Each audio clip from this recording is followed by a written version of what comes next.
Hello everybody, welcome to a cool February day and Adventures with Paul, or in this case, Updates with Paul. I want to show you what I'm going to be taking on my next ride in Florida and the setup that I'm using to carry about 16 pounds worth of gear over the end-to-end trip that I'm going to be taking. It's about 600 miles in 8 days, and that starts about a week from Monday.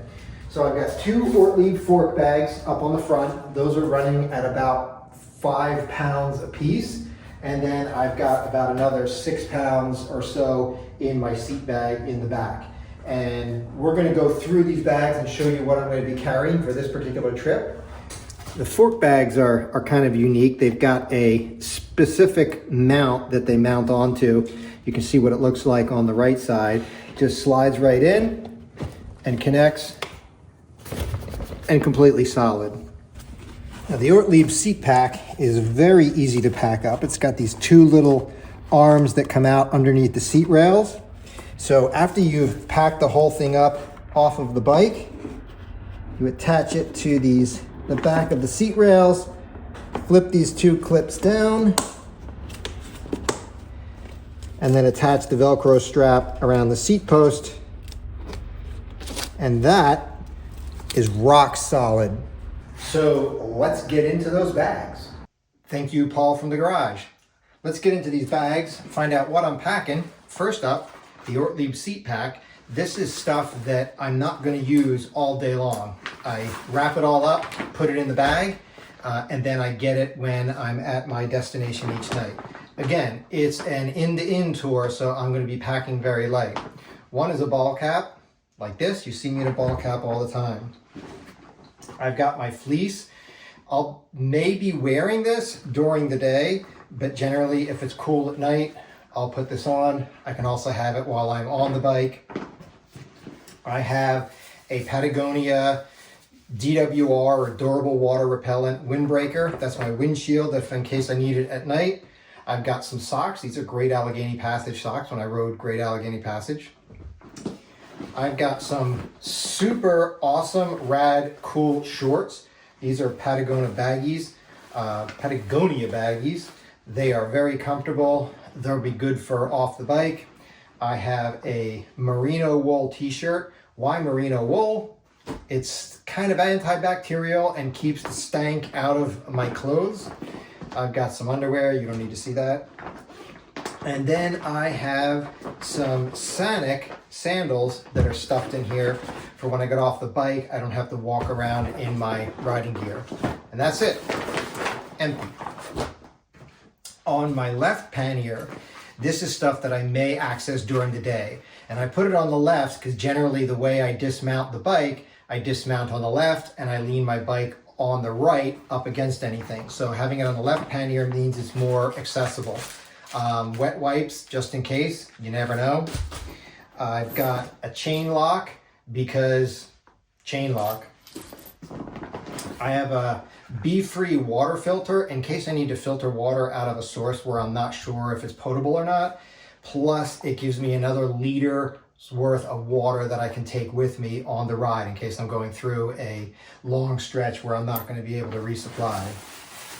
I have, oh my God, this thing must be like 20 years old. This Windstopper Gore-Tex windbreaker for on the bike.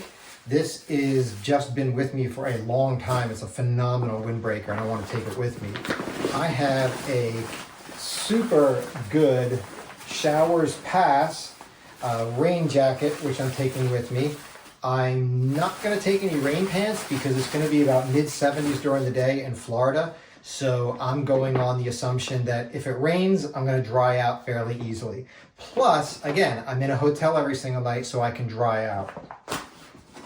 My right pannier is a little bit more less accessible. These are things I'm going to have with me in the hotel at night. This is a toiletries bag. I generally carry toothbrush, toothpaste, some underarm, and maybe some soap. But if I'm doing a hotel, then why do I need to carry soap with me? I don't know. I've got a backpacker towel just in case I need to dry anything off. And then I have a microfiber cloth to wipe off the bike when I get to my destination. Prescription glasses, If you wear prescription glasses, you'll know why I have these. I'm carrying my iPad Pro since I'll be journaling and documenting stuff on this. I like to have this. It's a convenience item. This is about a little over a pound. It fits in here, but taking it with me can recharge it. And then I've got a whole bunch of cables to recharge my iPhone, my GoPro batteries, my Apple Watch, which records my workouts. And basically, that is about it. That's all I'm carrying. Okay, thank you, Paul from the floor. Let's look at the route that I'm going to be riding over the 8 days and see what that looks like. All right, let's look at this tour day by day. Day 1, starting in St. Augustine. I ride out here and pick up a trail about 10 miles and ride this for a good 40 miles or so. Palatka's got a railroad museum that I could stop at. The trail ends right here about the 50-mile mark, at which point I'm on roads all the way into Gainesville, where I'm staying at an old school bus Airbnb. Day 2, start at the school bus, head on down south towards Crystal River. I go through some fire roads and some gravel going through here. There's a big cypress boardwalk trail that I'll check out and I'll share with you guys if it's worth it. And I'm going to be staying at the Paddletail Lodge. Day 3, 80 miles from Crystal River. I will get something to eat at McDonald's. And then in 9 miles, I hit the Suncoast Trail. Now this trail goes south all the way from kind of Crystal River all the way down into Tampa. So this is going to be a long trail and ribbon of asphalt for nothing but bikes and pedestrians. And then I'm staying at La Quinta just outside of the airport. So long 80-mile day. Day 4 is a little bit lighter, 59 miles. I'm out of the La Quinta, cross over the Tampa Bay from Tampa into St. Petersburg. At about 21 miles, I hit the Museum of History, which is right there on the pier where the official coast-to-coast trail in Florida starts. That winds its way through St. Petersburg along a network of trails where it goes up through Clearwater, which is headquarters of Scientology, Dunedin, Palm Harbor, and then ending in an Airbnb room in a house in Tarpon Springs. So I'm going to have to get some Greek food there because that place is known for its Greek population. Day 5, 70-mile day from Tarpon Springs. I'm going to have to get some breakfast at McDonald's heading out of there. They have really good coffee at McDonald's. I really like it, and very reasonable for breakfast as well. But this connects up with the Suncoast Trail again and heads all the way into Brooksville, which has got some historic railroad depots, through a rural park area and then down to a hotel, a microtel. It's a very, very small, you'll see.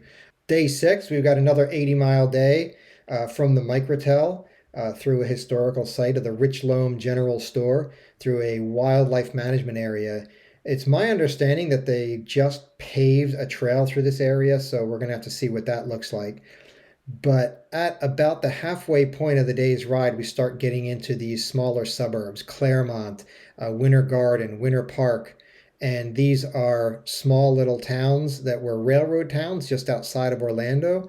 And then we're skirting northeast to get to the Spring Hill Suites, which is the end of the day. Day 7 is either an 87-mile day or a 57-mile day, and that decision point is going to be made when we hit this 500-mile mark right here.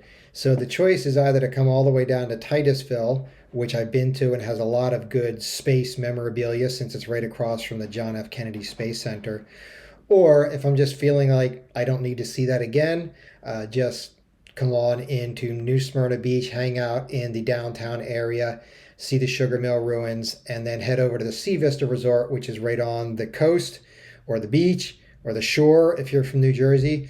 Day 8, starting at the Sea Vista Resort, getting some breakfast, heading over to the Barrier Island and riding my bike on Daytona Beach for about 4 miles. Cars can actually ride it. The sand is hard packed enough, so my bike can handle that as well.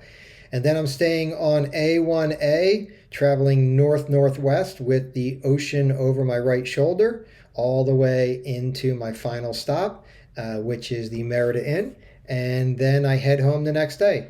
So that's the trip. It's about 600 miles over 8 days, and should be nice and warm in early March.